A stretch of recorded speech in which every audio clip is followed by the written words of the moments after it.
dimanapun, kapanpun. Dengan Sarung Mangga, inspirasi warna budaya Indonesia. Hanya ada di Sarung Mangga.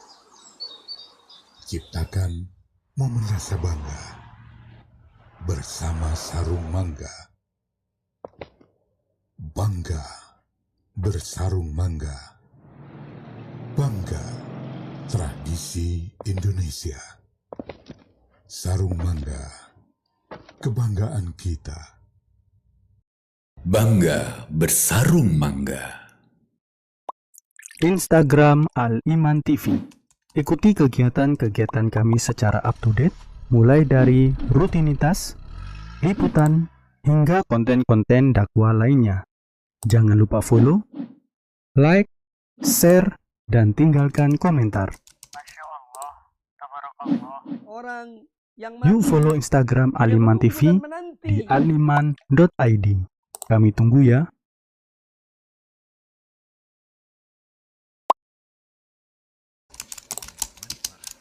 Yuk, Al-Iman TV bisa diakses melalui Facebook, mulai dari kajian rutin, video-video kreatif, hingga poster-poster dakwah. Like dan ikuti fanpage kami hanya di Al-Iman TV. dengan wahyu ini.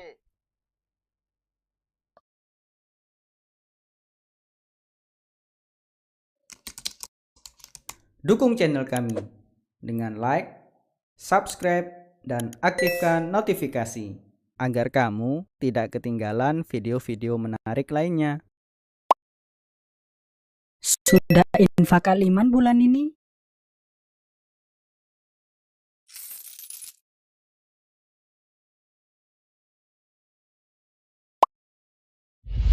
يا ديمة خير وعطاء ويمام نقاء وسخاء يا نجما شع فأبهجنا يا شعلة نور وضاء يا ديمة خير وعطاء ويمام نقاء وسخاء يا نجما شع فأبهجنا يا شعلة نور وضاء يا ديمة بذل تعطينا هلت بعطاء تسقينا.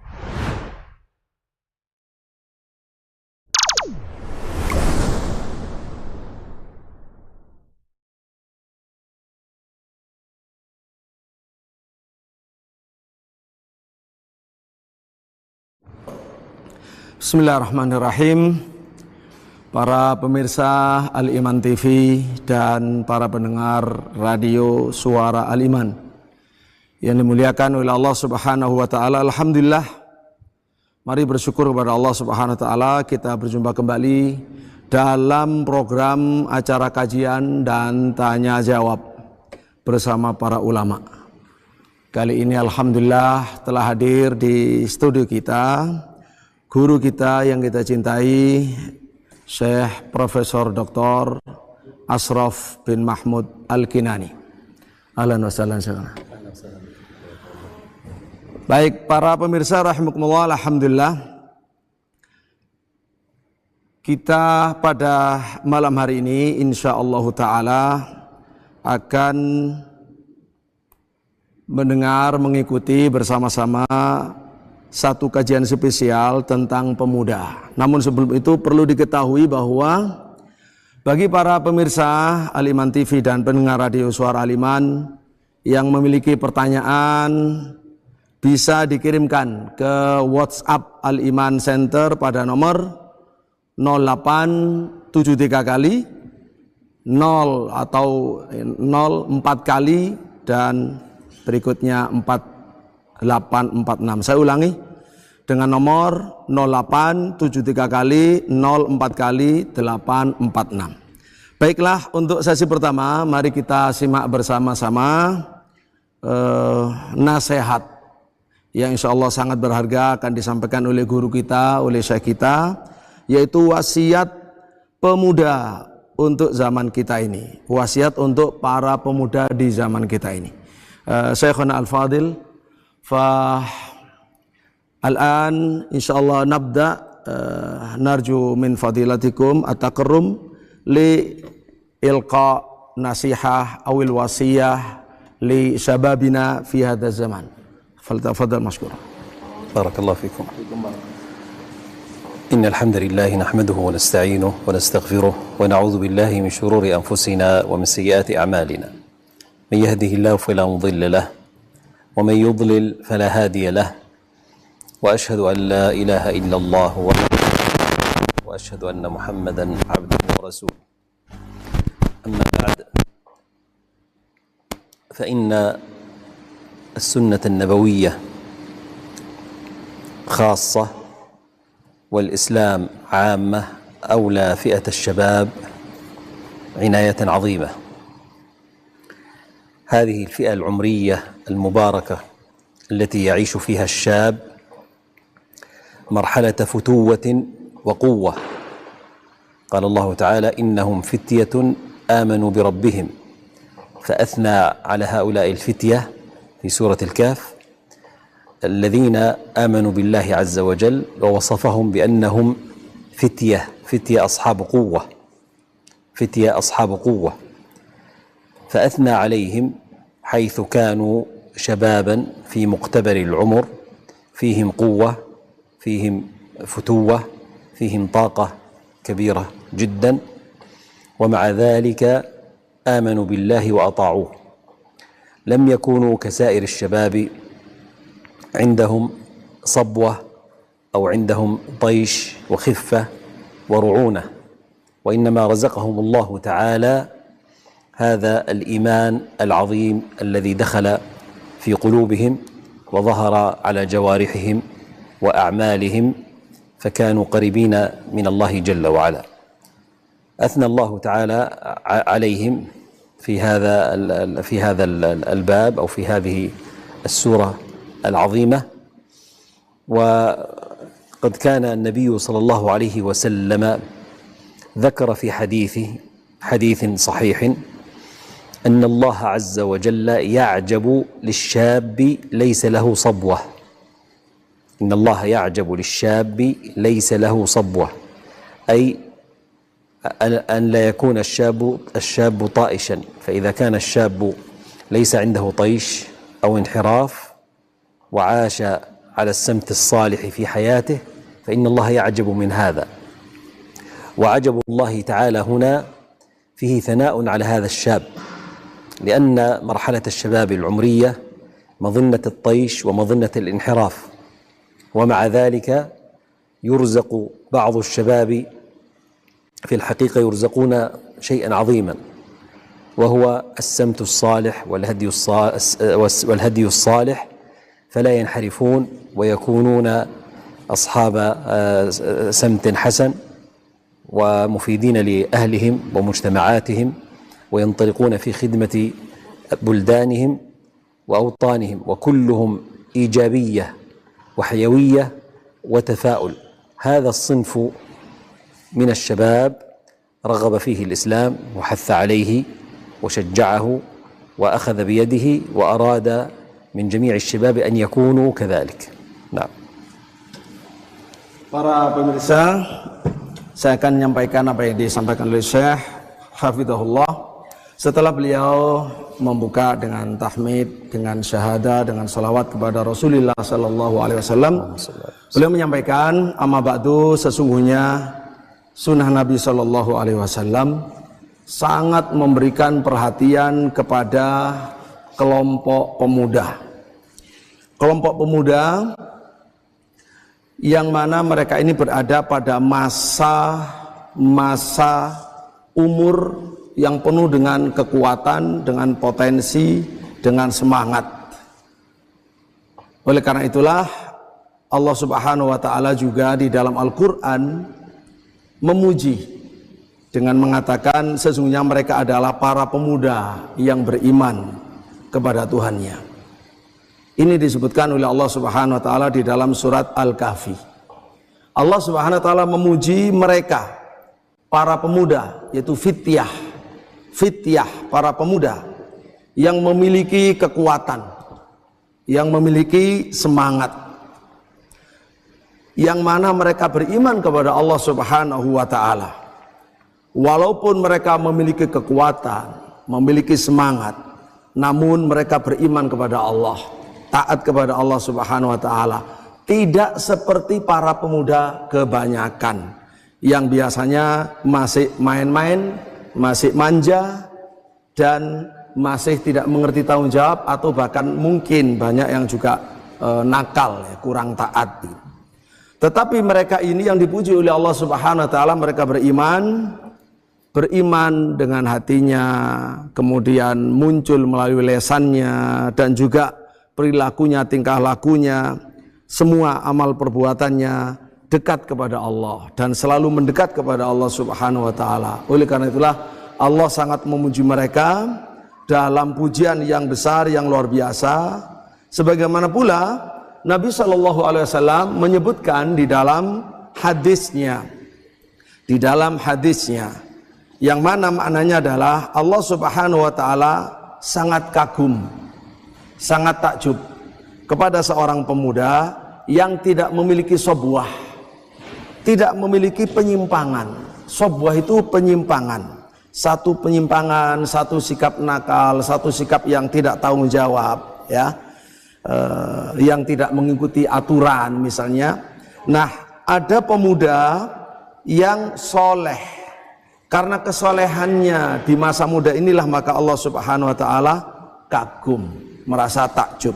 Nah, takjubnya Allah Subhanahu wa taala ini merupakan pujian yang besar kepada pemuda, walaupun di usianya yang muda, yang biasanya belum tanggung jawab, ternyata dia beriman, soleh, bertanggung jawab, sehingga dia bisa berguna dan bermanfaat untuk dirinya, untuk masyarakatnya, untuk bangsanya, negaranya.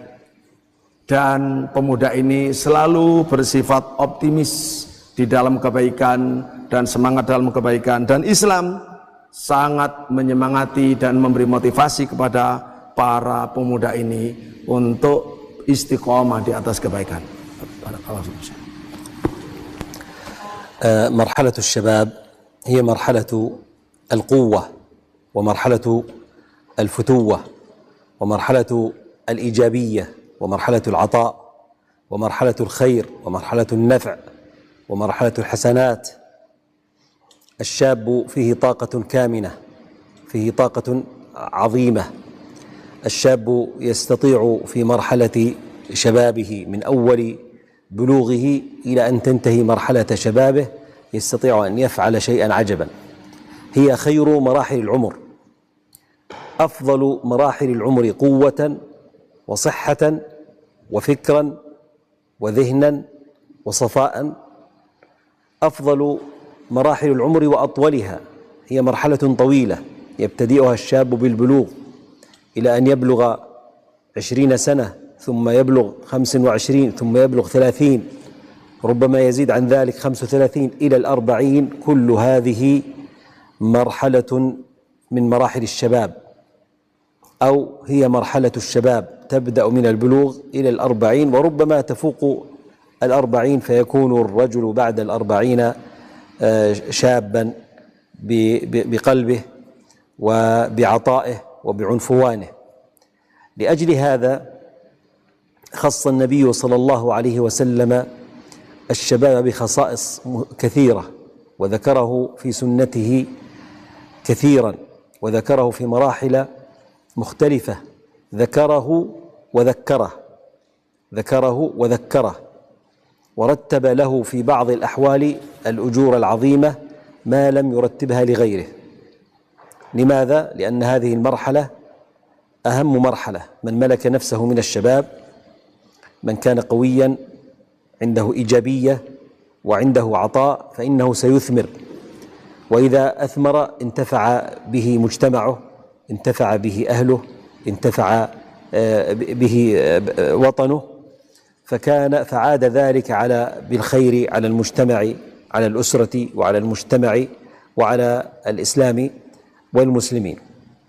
وسنذكر إن شاء الله تعالى بعد قليل بضعا من أحاديث النبي صلى الله عليه وسلم ورد فيها لفظ الشاب، هكذا خصصه صلى الله عليه وسلم دلالة على أهمية هذه المرحلة، وأن الإسلام أولاها عناية عظيمة. Fase pemuda adalah fase kekuatan. fase yang penuh dengan optimisme, dengan positif, dengan produktif, dengan kebaikan, dengan pemberian. Di dalam diri pemuda ada satu kekuatan yang tersembunyi, kekuatan yang besar, yang harus digali. Yang mana pemuda ini dari awal dia pemuda hingga akhirnya adalah merupakan masa kekuatan. Masa yang dia di dalamnya bisa melaksanakan keajaiban-keajaiban yang lebih utama, lebih baik daripada di fase-fase kehidupan lainnya. Dalam segala hal. Baik, terbaik, terkuat secara fisik, secara nalar, secara hati, secara semangat. Dan masa ini termasuk masa yang terpanjang dalam kehidupan kita manusia. Dimulai sejak balik. Sejak balik 15 tahun sampai 20 tahun, 25 tahun, 30 tahun, 35 tahun, sampai 40 tahun. Semuanya ini adalah masa muda dan masa pemuda, fase pemuda. Bahkan bisa jadi memanjang setelah itu, setelah umur 40 pun masih bisa dibilang sebagai pemuda secara semangat, secara spirit, secara hati, secara pemberian. Dia masih bisa memberikan kontribusi dan peran yang besar. Oleh karena itulah Rasulullah Sallallahu Alaihi Wasallam mengkhususkan dengan beberapa keistimewaan. Disebutkan oleh Nabi Sallallahu Alaihi Wasallam di dalam sunnahnya. Disebutkan beberapa fase, beberapa yang macam-macam. Disebut oleh Nabi dan diingatkan. Disebut dan diingatkan. Bahkan Nabi Sallallahu Alaihi Wasallam menjelaskan tentang pahala besar yang didapatkan oleh pemuda di sebagian keadaannya. Kenapa demikian? Karena sekali lagi seperti yang kita katakan, fase ini adalah fase terpenting dalam kehidupan kita manusia. Bagaimana tidak terpenting ketika seseorang berada di dalam puncak kekuatannya, terus di situ dia bisa memberi, dia punya kekuatan, dia bisa produksi, dia produktif, kemudian bisa memberi, tentu ini akan membuahkan hasil yang besar yang akan dirasakan kemanfaatannya oleh keluarganya, oleh masyarakatnya, oleh tanah airnya, yang akan kembali kepada membawa kebaikan untuk semuanya. Dan insyaallah ta'ala setelah ini akan kita sampaikan beberapa hadis yang mana di situ Nabi SAW menyebut dengan nyata, dengan kata-kata syab, dengan kata-kata pemuda. Ya, jadi ini langsung secara nas Nabi SAW menyebutkan tentang pemuda. Tafadhal. من الأحاديث العظيمة التي ورد فيها ذكر الشاب ووصى بها النبي صلى الله عليه وسلم الشاب بوصايا قول النبي صلى الله عليه وسلم لا تزول قدم عبد يوم القيامة حتى يسأل عن أربع عن عمره فيما أفناه وعن وعن علمه فيما عمل به وعن ماله فيما أنفقه ثم ذكر الرابع قال وعن شبابه فيما أفناه سيسأل الشاب عن شبابه. لماذا يسأل وهو شاب؟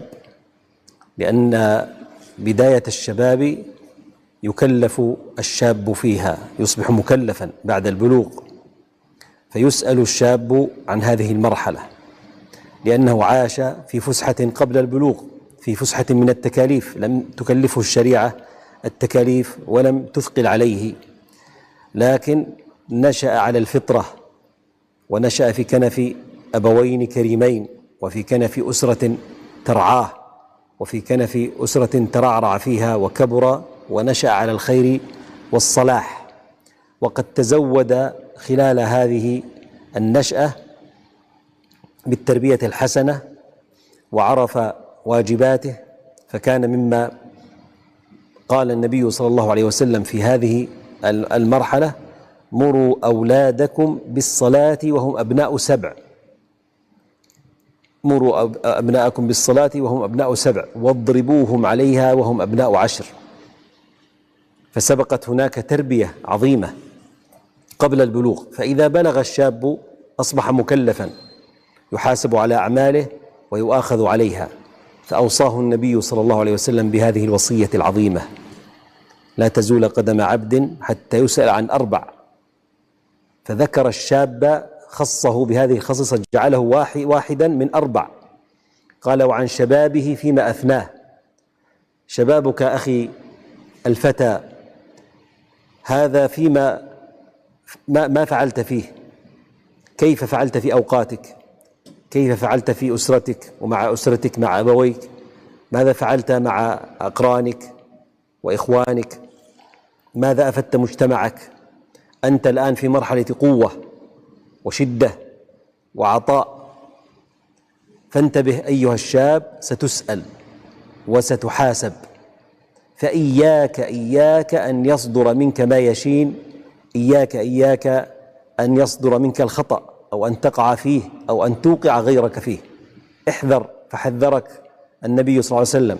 وهذه وصية عظيمة حانية مشفقة من النبي صلى الله عليه وسلم بأبي وأمي. هو يشفق عليك، يشفق علي، يشفق على الخلق جميعا، يشفق على الكبير، يشفق على الصغير، لكنه أولى الشاب عناية فائقة. لماذا؟ لأنه إن استقام في هذه المرحلة فسيستقيم إلى آخر حياته، وإن اعوج فسيبقى معوجا إلى آخر حياته، فهي أهم مرحلة وأخطر مرحلة. لذلك من التزم من الشباب في هذه المرحلة بالأخلاق وبالآداب وبكل ما فيه خير وصلاح فسيحبه الناس وسيحبه الله تعالى. فإن النبي صلى الله عليه وسلم، اسمع إلى هذا الحديث أخي الشاب، أختي الشابة، قال النبي صلى الله عليه وسلم: سبعة يظلهم الله في ظله يوم لا ظل إلا ظله. فجعل الشاب واحدا من هؤلاء 7. في الحديث الذي قبله: لا تزول قدم عبد حتى يسأل عن 4، فجعل الشاب مسؤولا عن هذه 4. فجعل الشاب مسؤولا عن في واحدة من هذه الأربع، ذكره في واحدة من هذه 4، فجعله سيسأل لينتبه. ثم إذا انتبه وعاش على السمت الصالح والهدي القويم والصراط المستقيم، قال فيه النبي صلى الله عليه وسلم: 7 يظلهم الله في ظله يوم لا ظل إلا ظله. فجعله أحد هؤلاء 7. من هو؟ قال: وشاب نشأ في طاعة الله. إنه الإسلام وعدل الإسلام وإكرام الإسلام لفئة الشباب.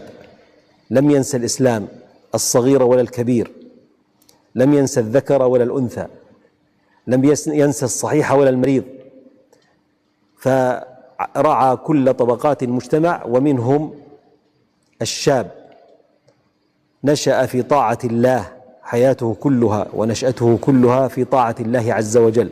إن أذنب فيسارع إلى الاستغفار، فيجد في صحيفته استغفارا كثيرا، فإن الله يفرح باستغفاره ويقبل عليه ويغفر له ويجعله بأفضل المنازل.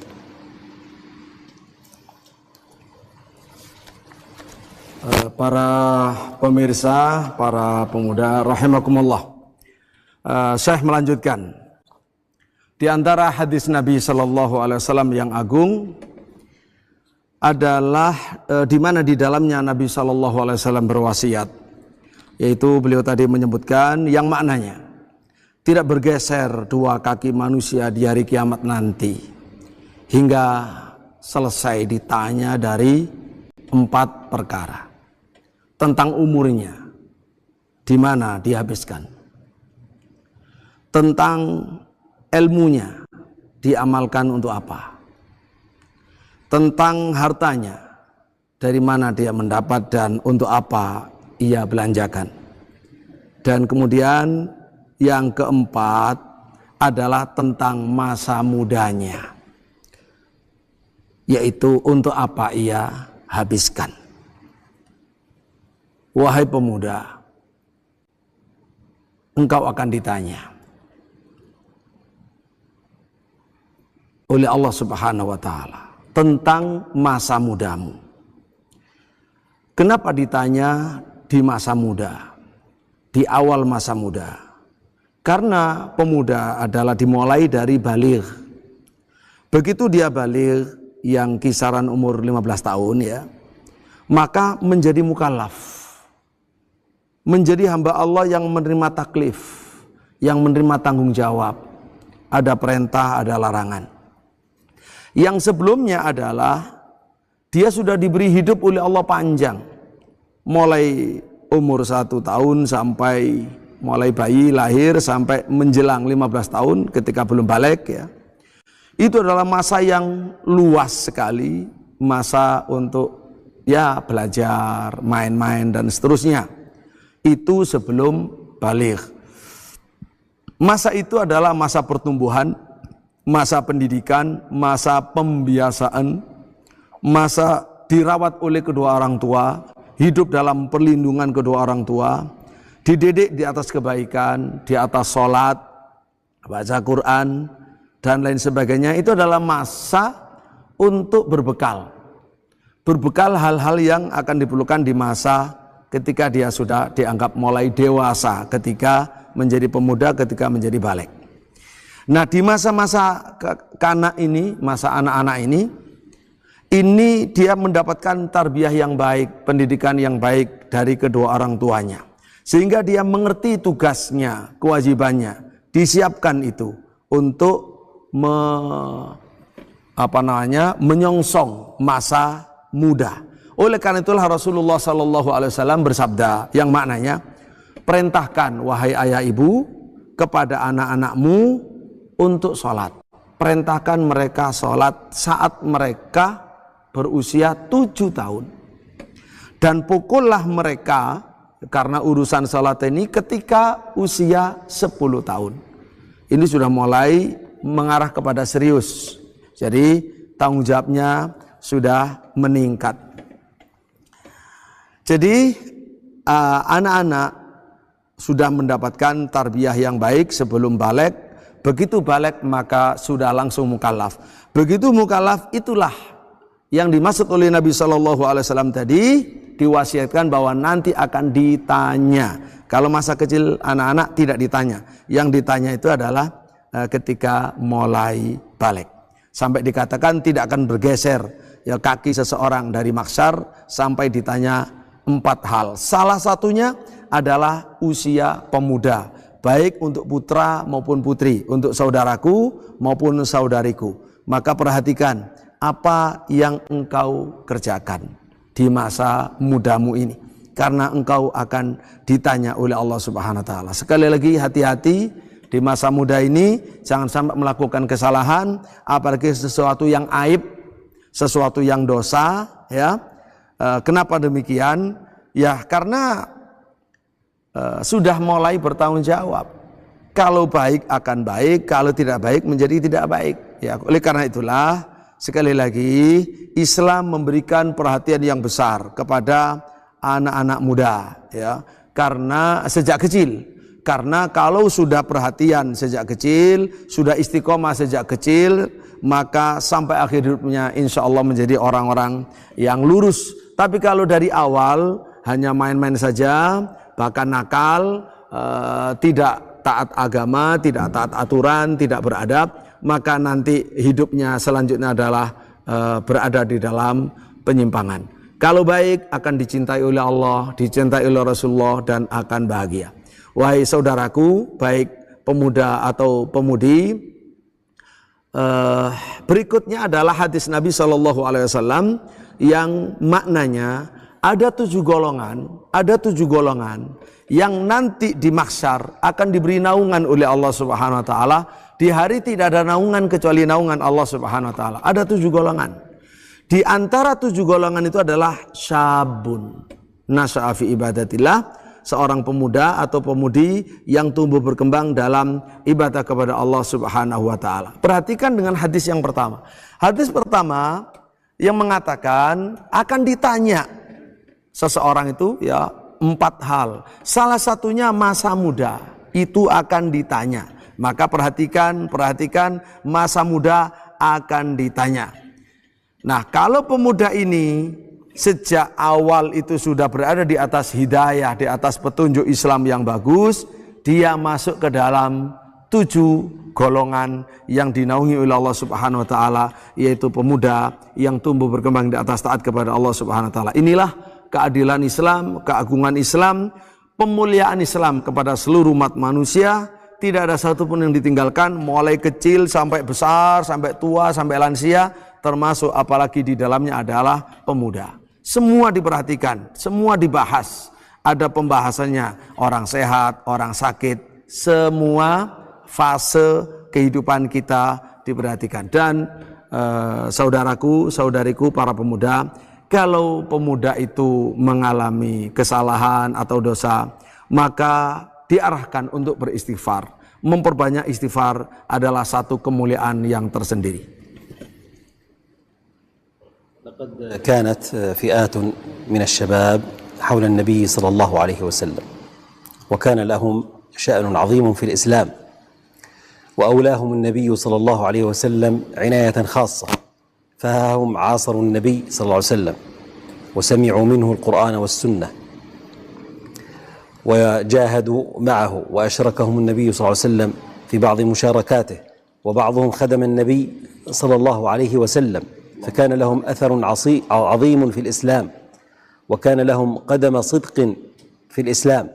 من هؤلاء مثلا طلحة وسعد وأسيد بن حضير وأنس بن مالك وسعد بن عبادة وغيرهم كثير من الصحابة، فنفع الله عز وجل بهم ولا زالوا يذكرون حتى ساعتنا هذه. فهذا معاذ قال فيه النبي صلى الله عليه وسلم: أعلمكم بالحلال والحرام معاذ.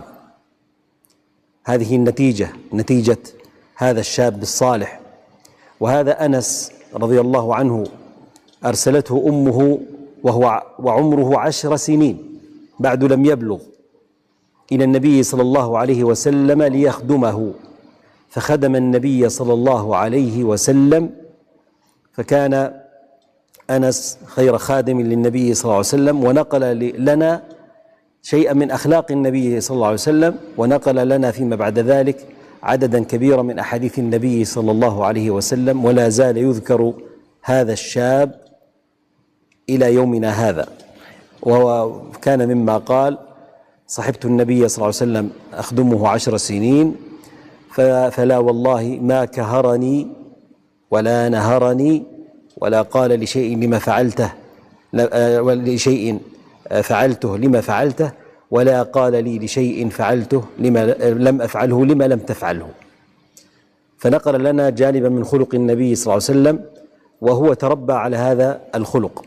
من هنا عظمت وصية النبي صلى الله عليه وسلم بالشباب، فأوصاهم وصية عظيمة يحافظون بها على أنفسهم من الانحراف، ويعنون بأنفسهم منذ بداية طريقهم في الحياة.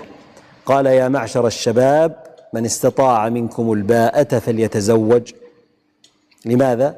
قال: فإنه أغض للبصر وأحصن للفرج.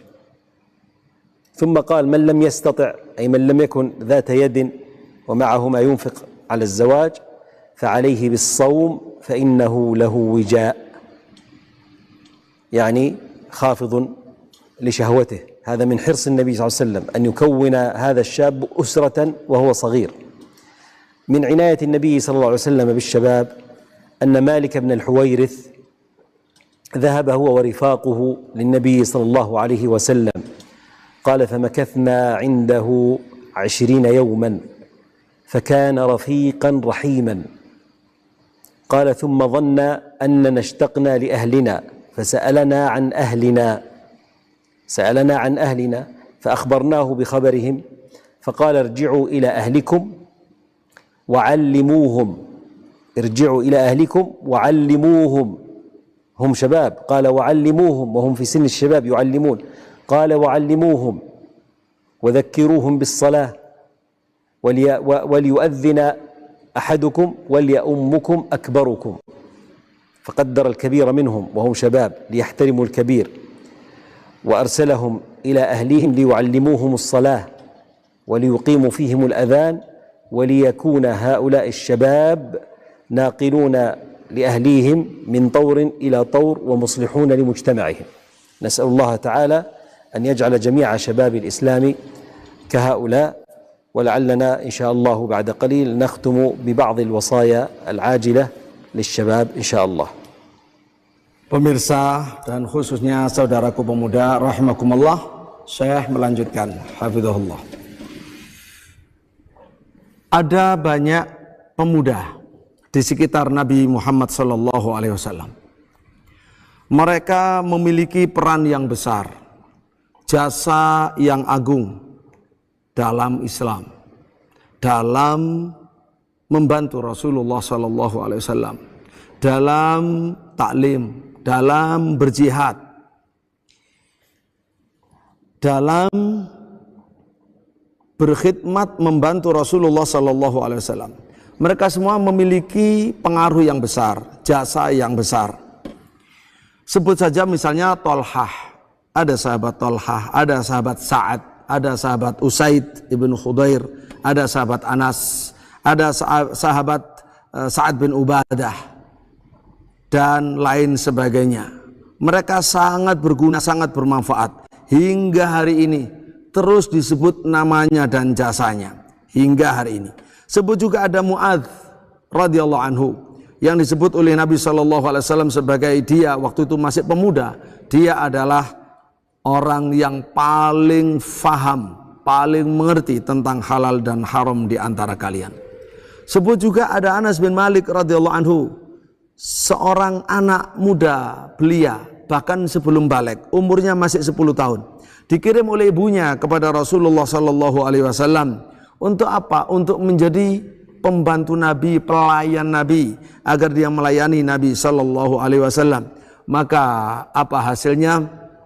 Dia yang umur 10 tahun ini menjadi sebaik-baik pelayan bagi Nabi SAW. Lalu setelah itu adalah meriwayatkan, mentransfer kepada kita, menukil kepada kita bagaimana akhlak mulia Rasulullah SAW dan bagaimana juga hadis-hadis Nabi SAW.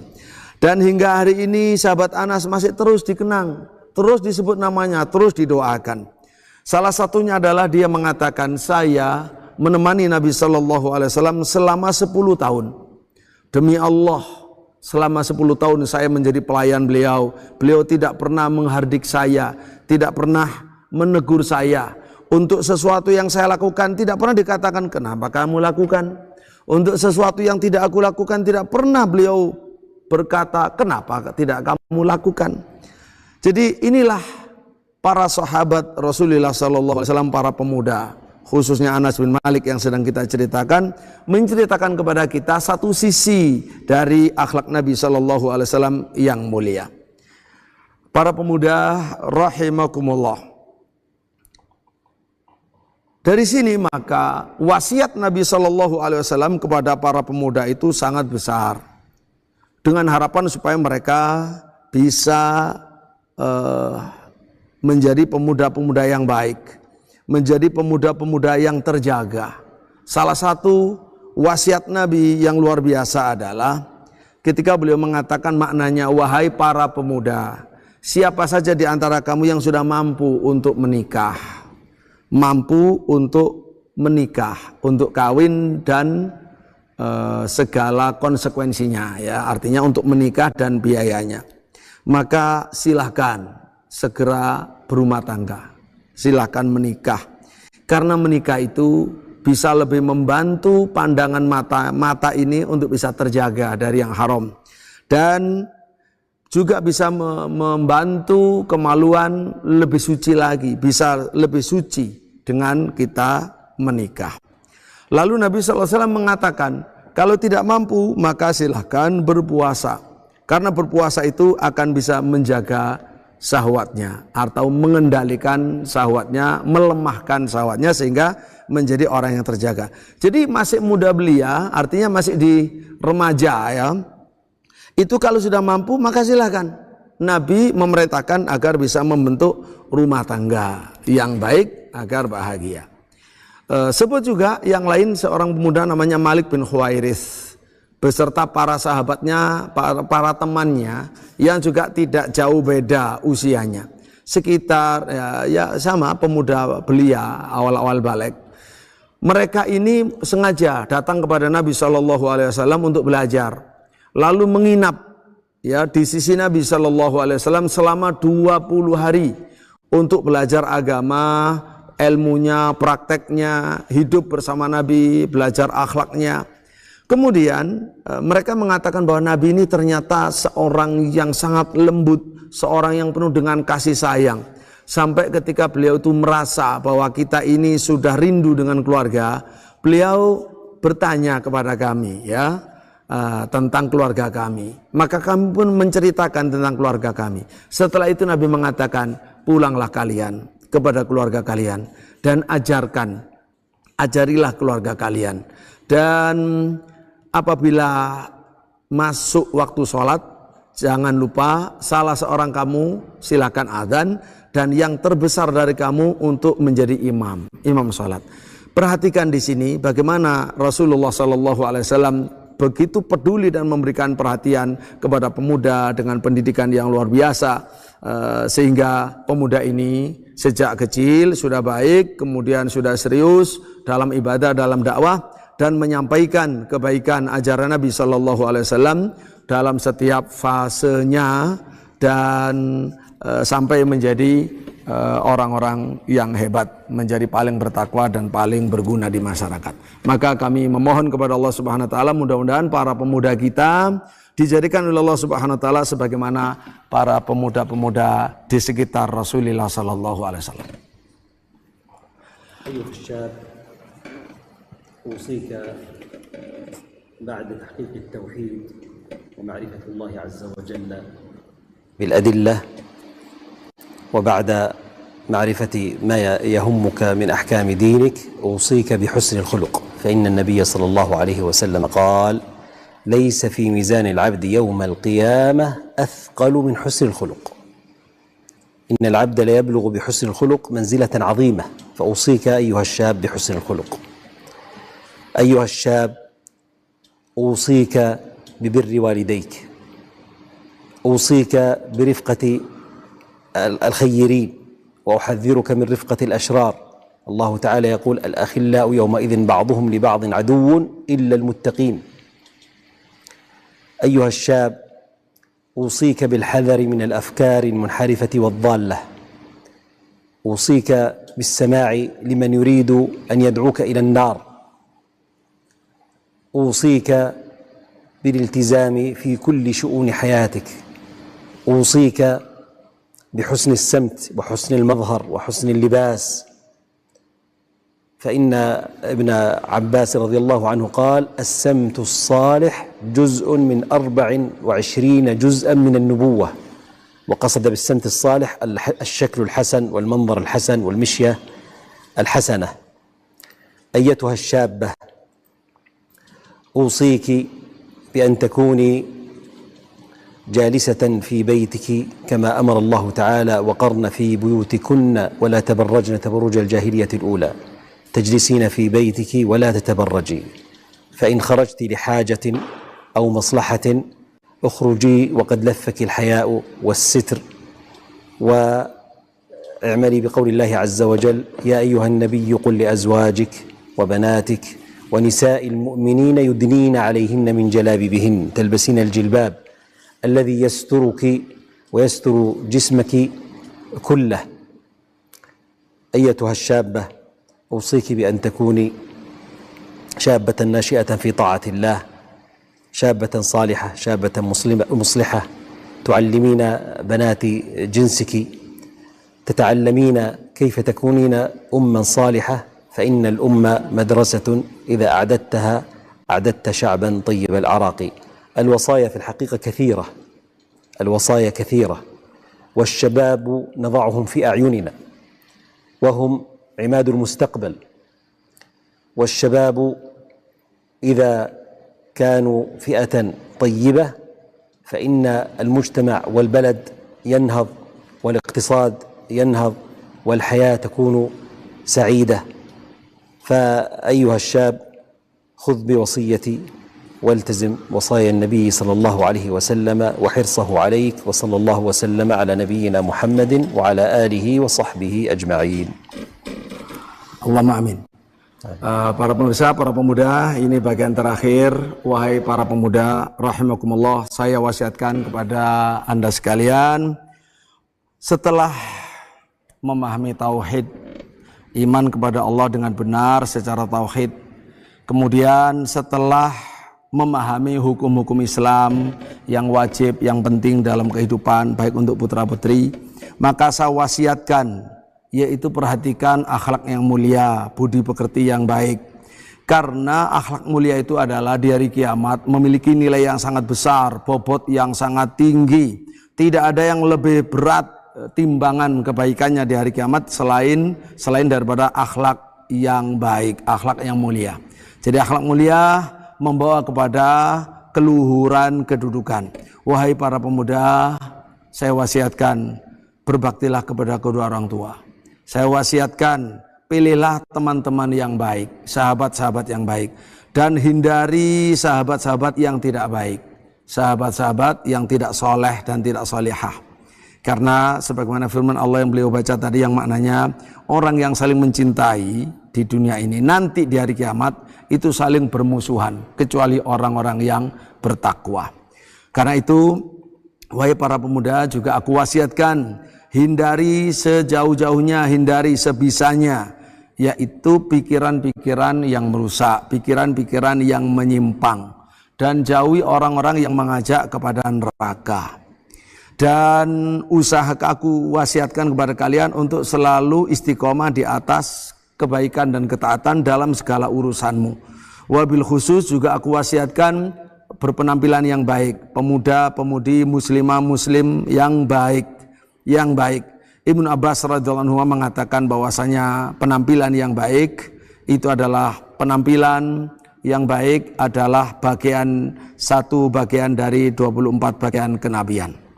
Wahai pemudi, aku wasiatkan kepada engkau, wahai para akhwat, para pemudi, yaitu duduklah di rumah, banyaklah berada di rumah sebagai wanita, sebagaimana yang diperintahkan oleh Allah Subhanahu wa taala di dalam Al-Qur'an kepada kaum wanita, tinggallah di rumah, jangan keluar untuk tabarruj, jangan keluar untuk menampakkan kecantikan, untuk pamer kecantikan, namanya tabarruj. Ya, jika memang harus terpaksa keluar untuk satu kebutuhan, silakan dengan menutup aurat dengan rasa malu.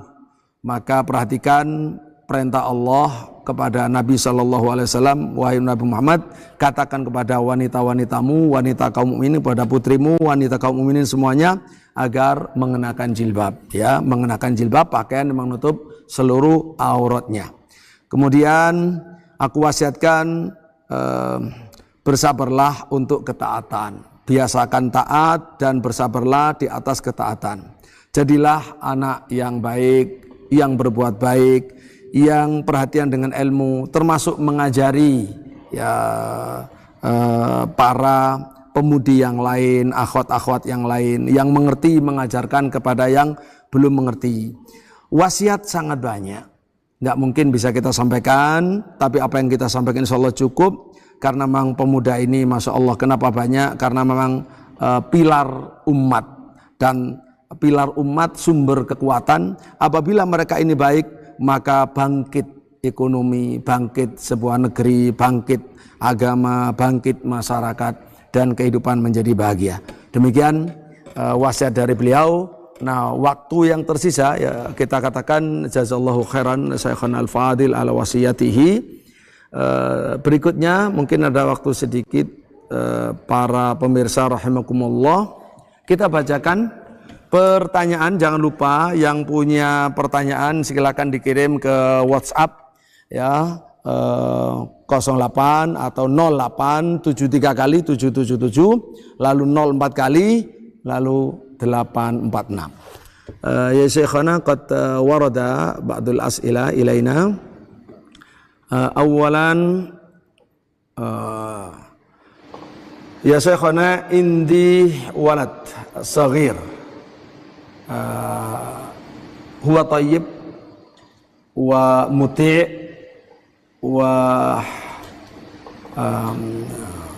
yajtahid fi amal as-sunnah fil a'mal at-tatawwu wa sunnah ila an balagha mablagh yani taklif thumma ila an wasala al-an ila marhala fi dirasa fi al-jami'iyah. Walakin ba'da dhalika ana wajadtu huwa qad taraka katsiran min hadhil hasanat wal khairat. Bal ana wajadtu bada'a yajtanib anna yani anil walid atau anil yani nasihatukum syekhana madza naf'al kaif. أقول بارك الله فيك لا تخف عليه، فما دام أنك ربيته تربية حسنة ونشأته تنشئة حسنة لا تخف عليه، فإنه لما كبر وخرج إلى مجتمعه ودرس في الجامعة ربما وجد بعض المظاهر التي انساق معها، وهذا يحدث طبيعي كما قلنا في الحديث إن الله ليعجب للشاب ليس له صبوة، لكن لا تخف عليه لأنه سيعود. وأوصيك في هذه المرحلة بأفضل شيء يكون يمكن لك أن تصلح فيه ولدك وأن يرد كما تريد، وهو الدعاء، فالدعاء الوالدين مستجاب، وليس هناك أحرص من الوالدين على الولد. ادعو له في جوف الليل، ادعو له أن يعصمه الله من الانحراف، ادعو له أن يبقى على الخير وعلى السنة. وأنا أقول ما دام لا زال يصلي، لا زال يصوم، لا زالت أخلاقه حسنة، لا تخف عليه، فإن النبي صلى الله عليه وسلم لما قال له أبو هريرة رضي الله عنه إن فلانا يصلي من الليل ولكنه يسرق، فقال له النبي صلى الله عليه وسلم سينهاه ما تقول، يعني ما دام أنه يصلي إن الصلاة تنهى عن الفحشاء والمنكر سيرجع وسينتهي، فلا تخف عليه، لكن ادعو الله له، فإن ربما المجتمع يسحبه إلى بعض المظاهر التي ليست جيدة، وهذا أمر عادي يحدث لكل أحد. نعم. Baik, kepada penanya, Bapak atau Ibu ya, menanyakan tentang putranya tadi, beliau menjawab, Bapak Ibu jangan khawatir terhadap putra Bapak atau Ibu, selagi memang Bapak Ibu sudah mendidik dengan baik dalam waktu yang cukup, maka insya Allah Ta'ala dia masih akan tetap terjaga. Ketika dia sudah masuk bangku kuliah dan hidup mungkin di kota, banyak kesibukan, banyak teman yang lain, biasanya ada sebagian kehidupan anak-anak muda di kota itu memang sedang mempengaruhi, sedang menggeret, ya, sedang menggiring gitu kepada sesuatu yang berbeda dengan sebelumnya. Ya, dan memang kalau bisa istiqomah tanpa ada yang tanpa ada kenakalan, tentu itu yang kita sampaikan di atas bahwa Allah Subhanahu wa taala sangat takjub kepada pemuda yang tidak memiliki kenakalan. Nah, tetapi perlu diketahui tadi saya katakan jangan khawatir, insya Allah Ta'ala dia akan kembali. Nah sekarang wasiat saya, silakan ibu bapak lakukan sesuatu yang sangat penting sekali, yaitu doa. Doa orang tua itu mustajab, doa, jangan meremehkan doa. Apa gunanya doa atau apalah arti sebuah doa? Berdoalah kepada Allah Subhanahu wa taala di tengah malam, di waktu-waktu yang mustajab. Berdoa agar anaknya dijaga oleh Allah, dikembalikan oleh Allah di atas kebaikan, ya. Dan juga perlu diketahui selagi anak ini sudah dipastikan tetap menjaga sholat 5 waktunya, insya Allah masih aman. Bapak Ibu rahimakumullah. Suatu saat Abu Hurairah radhiyallahu anhu berkata kepada Nabi Shallallahu Alaihi Wasallam bahwasanya Rasulullah, fulan itu dia sholat tetapi mencuri. Maka Nabi mengatakan, kalau betul apa yang kamu lakukan, apa yang kamu katakan, maka apa yang dia lakukan berupa sholat itu yang akan mencegahnya, itu yang akan menjaganya, akan mencegahnya dari perbuatan jahatnya. Insya Allah akan kembali. Jadi jangan khawatir Bapak atau Ibu ya, berdoalah yang banyak, insya Allah akan kembali. Nah, demikian kemudian berikutnya para pemirsa rahimakumullah, adalah ada pertanyaan ya, mohon maaf karena memang langsung terjemah, tidak tahu tadi. Syekhona hunaka la'alla hadhi mas'alah kathira al-wuqu' wa huwa ma yusibu marhalat asy-syabab anil istimna. Syekhona, kaifa matariqa li takhallus min hadhihi al-adat as-sayyi'ah li kathrati al-fitan fi hadha zaman. لا شك أن الاستمناء فيها معصية لله عز وجل كما هو معروف، والحكم يعني بالتأكيد عندك معروف، لكن أنصحك بشيء مهم وهو غض البصر. وغض البصر هذا تحتاج أن تربي نفسك عليه شيئا فشيئا وتتدرج فيه، سواء كان غض البصر عن المنكرات التي تراها مباشرة أم تراها في الشاشات المختلفة، فهذا أول شيء يعني. وليخشى الإنسان من ذنوب الخلوات فإنها مشكلة ويحذر الإنسان من هذا. ثم أوصيك بالاشتغال بقراءة القرآن وبالصيام. الصيام قال النبي صلى الله عليه وسلم فإنه له وجاء، ومن لم يستطع بالزواج يعني فعليه بالصوم فإنه له وجاء، لتصم في كل اثنين وخميس أو لتصم 3 أيام من كل شهر. ثم بعد الصيام أنصحك بشيء مهم وهو الدعاء ثم الدعاء ثم الدعاء. إن الله عز وجل لا يضيع الدعاء، سيستجيب الله عز وجل لك. ادعو الله تعالى لنفسك، ادعو الله تعالى في جوف الليل، ادعو الله في أدبار الصلوات، في أوقات ساعات الاستجابة كالساعة في يوم الجمعة، آخر ساعة من يوم الجمعة بعد العصر، ادعو الله تعالى. ثم اتخذ الأسباب والوسائل. وأنصحك بأن تقرأ للأطباء في حكم هذه العادة، فإنك ستجد شيئا شنيعا عندهم يذكرونه. فإن لم تستطع البتة، خشيت على نفسك من الوقوع في الحرام إن لم تفعل هذه العادة، فقد قال بعض الفقهاء يجوز فعلها ضرورة من باب دفع الشهوة لا من باب استجلابها، من باب دفعها لا من باب استجلابها. نعم. Baik, kepada penanya, barakallahu fiik ya. Tadi yang ditanyakan belum saya terjemah ya. Jadi itu tanya tentang kebiasaan yang mungkin ya banyak pemuda melakukan, yaitu istimna, yaitu masturbasi ya. Nah, jadi mengeluarkan sperma ya dengan sendirinya ya, dengan usahanya sendiri. Nah, itu adalah kata beliau, ya, itu kan diminta tadi bagaimana cara kita menghilangkan kebiasaan itu atau menghindari dari kebiasaan itu. Tadi si penanya bilang karena zaman sekarang banyak sekali fitnah baik dunia nyata atau di dunia maya begitu. Maka beliau menyampaikan begini, sudah insya Allah tidak asing lagi dan tidak insya Allah menjadi terang hukum daripada istimna bagi Anda. Insya Allah sudah mengerti hukumnya. Tetapi sekarang yang penting bagi saya adalah memberikan nasihat. Caranya untuk menghindari itu adalah pertama, ghaddul basar, menahan pandangan mata. Menahan pandangan mata dari yang haram, dari yang menggugah syahwat, ya, pandangan-pandangan kepada lawan jenis, baik langsung di dunia nyata maupun dalam dunia maya.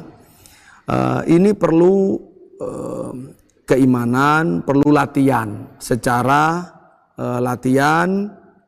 secara berangsur-angsur, secara bertahap gitu, bahwa itu perlu ya, atas dasar keimanan, maka dilakukan usaha untuk menghindari sedikit demi sedikit.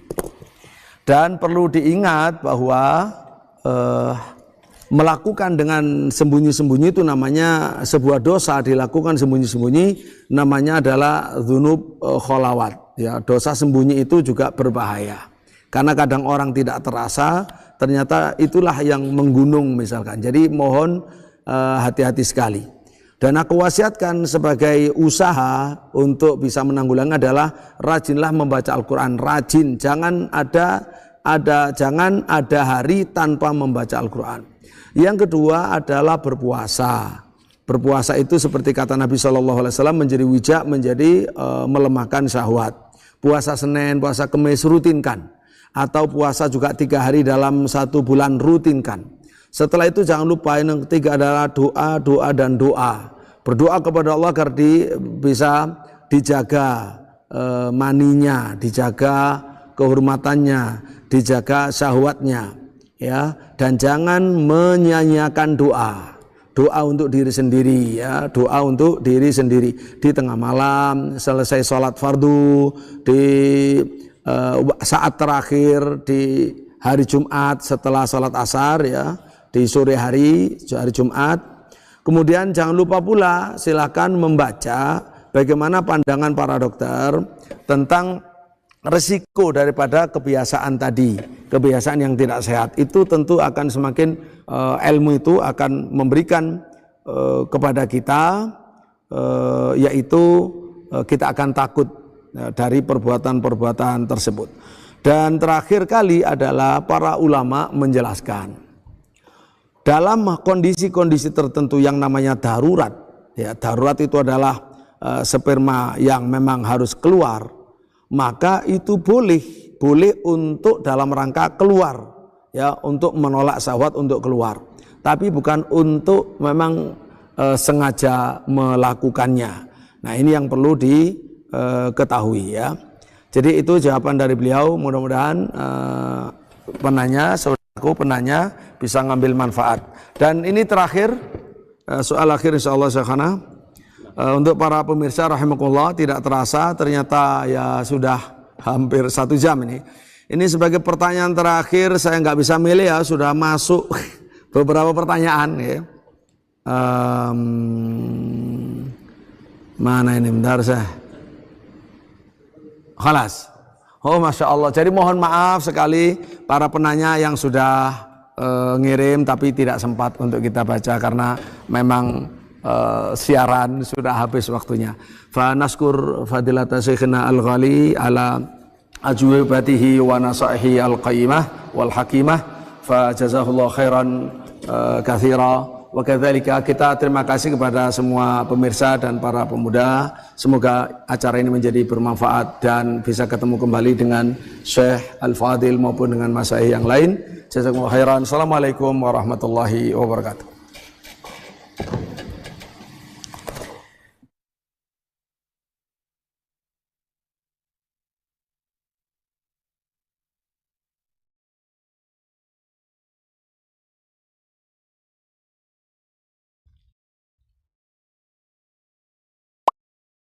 Sudah infak Al-Iman bulan ini?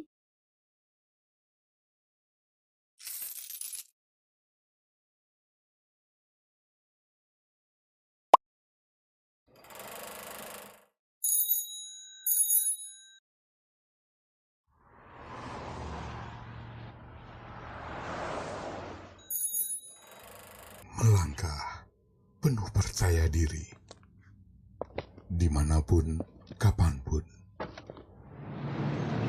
Dengan sarung mangga, inspirasi warna budaya Indonesia. Hanya ada di sarung mangga. Ciptakan momen rasa bangga bersama Sarung Mangga. Bangga bersarung mangga. Bangga tradisi Indonesia. Sarung Mangga, kebanggaan kita. Bangga bersarung mangga. Dukung channel kami dengan like, subscribe, dan aktifkan notifikasi agar kamu tidak ketinggalan video-video menarik lainnya.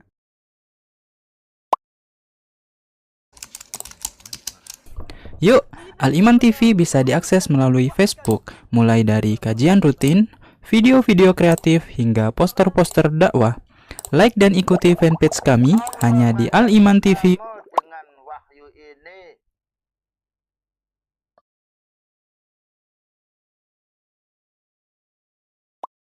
Instagram Al-Iman TV. Ikuti kegiatan-kegiatan kami secara up-to-date, mulai dari rutinitas, liputan, hingga konten-konten dakwah lainnya. Jangan lupa follow, like, share, dan tinggalkan komentar. Masya Allah, tabarakallah. Orang yang Yuk follow Instagram Al-Iman TV di aliman.id. Kami tunggu ya.